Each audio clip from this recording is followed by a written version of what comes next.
This is one of the cheapest shotgun microphones on Amazon. But how does it do in terms of sound quality, especially when compared to a $100 Rode microphone?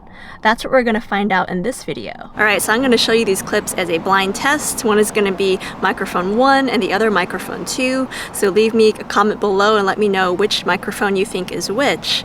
And let's get started with that test. So in case you don't know, an external microphone is really good for enhancing the sound quality coming out of your camera.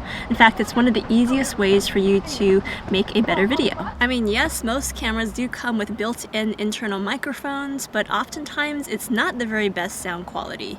And it's really easy to replace that internal microphone with an external microphone and make your sound better. Now, when it comes to external microphones, there are quite a few different types out there for you to choose from. And the very first one is the lavalier or lapel microphone. This is a microphone that you typically clip to yourself. You usually have it right over here, and you also plug it into the camera. But there are also some wireless lavalier or lapel microphone options out there as well.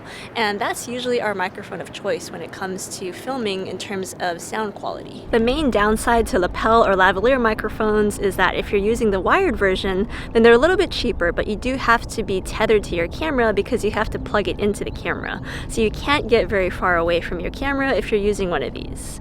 And if you get the wireless version of the microphone, well, that costs a lot of money, so it's not very cheap. So the other microphone option out there is a shotgun microphone, which is what we're testing out right now.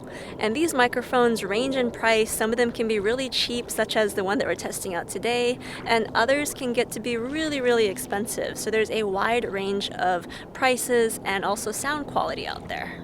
But in terms of usage, shotgun microphones are super easy to work with. All you do is clip it to the top of your camera via the cold shoe mount, and then plug that microphone into the camera. Some microphones do have an on-off switch, such as one of the microphones that we're testing out today, but other microphones are like the other option that we're testing, where all you do is plug it into the camera and you can just start recording right away. Also, some shotgun microphones are self-powered, so you don't have to have a battery, and others do require a battery. And again, we've got one of each type of microphone that we're testing out today. Now, when it comes to downsides, the main downside to using a shotgun microphone is that you do have to be relatively close to the microphone. And if it's on top of your camera, then it's kind of like that lavalier microphone where you can't stray too far from the camera or the microphone. But the good news is that that shotgun microphone does not have to be mounted to the top of your camera. You can actually put it on a boom pole or a tripod and bring it a little bit closer to your subject. All you need to have is a longer cable to attach it to your camera, but that can be easily bought at an extra price.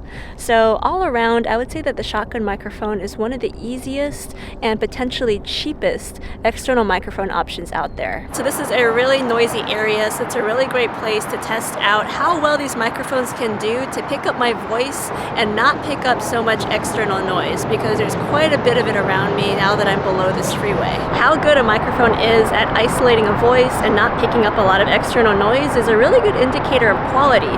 So I am really curious to see if there's a big difference between the cheaper microphone and the more expensive microphone. Alright, so I'm back in the studio to do a little bit of analysis over the audio samples that we just heard, as well as to reveal which microphone was which in that challenge. So let's start with that first. So microphone number 1 was the Rode. This is the Rode VideoMic Go 2, and microphone number 2 was the cheaper option, the Takstar.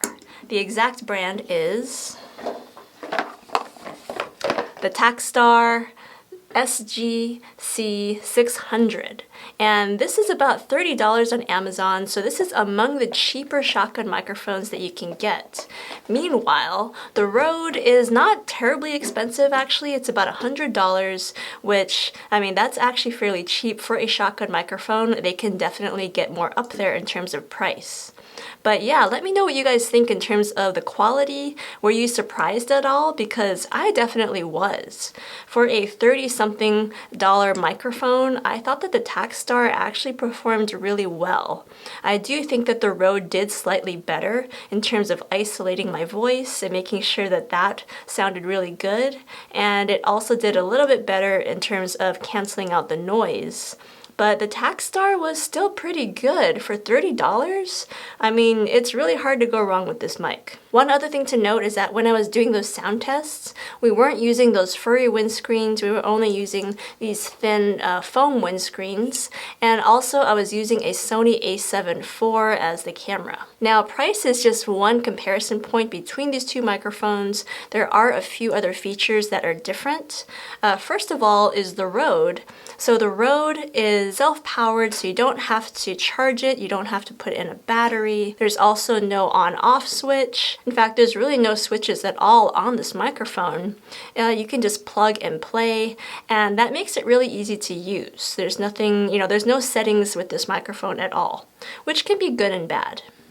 Now the Takstar, on the other hand, does have a battery required. It's a AA battery, and also there are several switches on the back of this microphone. So there's an on-off switch, so you have to remember to turn it on before you start recording and also turn it off when you're done.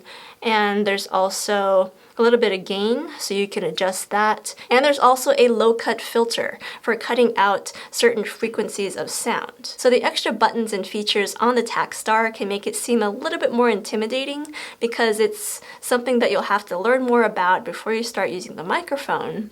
But it's nice to have these extra settings on the mic versus the Rode, which doesn't have any extra settings. You just kind of get it as is. But anyway, this is my little comparison between these two microphones. Let me know what you think in the comments below. Would you go with the $30 microphone or the $100 microphone? Let me know your thoughts. Thanks for watching, and I will see you in the next video.